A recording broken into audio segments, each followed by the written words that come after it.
Hello everybody, thank you for coming to my facilitation of chapters 2 through 3 of Trevor Noah's Born a Crime, Stories of a South African Childhood. So, a little background about the author. He was born in 1984 in Johannesburg, South Africa. He is one of the top stand-up comedians in his country, and he is the host of The Daily Show, as well as featured in many other films and shows.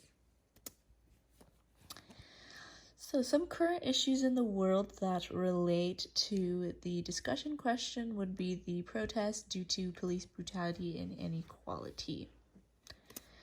So the discussion question is, how shall we continue this conversation? And I believe that we should continue this conversation by peacefully protesting and making sure that all voices are heard and pushing for equality, which is also what Trevor Noah and his mother did in the story when they were pushing to be able to make their own decisions. Some important vocab from the chapters is futility, and that means useless as a consequence of having no practical results. An example of this in the chapter is when the Xhosa is at battle, but then they realize that due to the futilities, that the war is not worth it. Another vocab word from the chapters is obstinacy, which is resolute adhere to your own ideas or desires. And an example of this from the story is how Trevor Noah's mother is very abstinent to her religious beliefs. Another vocab word would be crony, which is just a close friend or associate, and in the story this could be Trevor's mother because she is one of the closest people to him.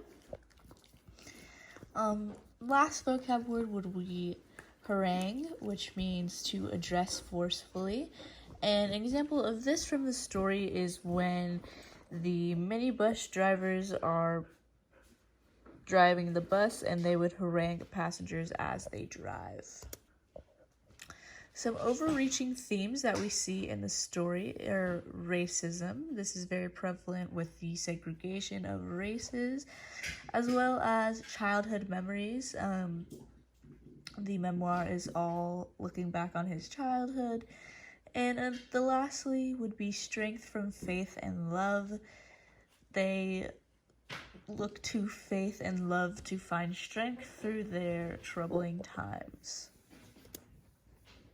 Some local themes for the chapters would be apartheid.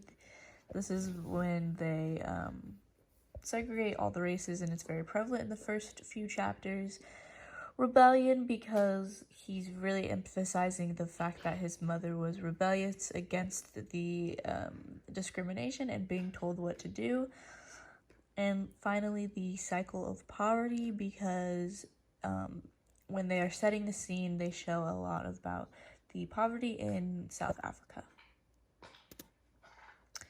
So some main points from the chapter are the apartheid created divisions so colonial whites could hold their power. Relationship with the mother is very strong due to her ambitious actions. And her religion and spirituality play a large part in the segregation of different races. Thank you.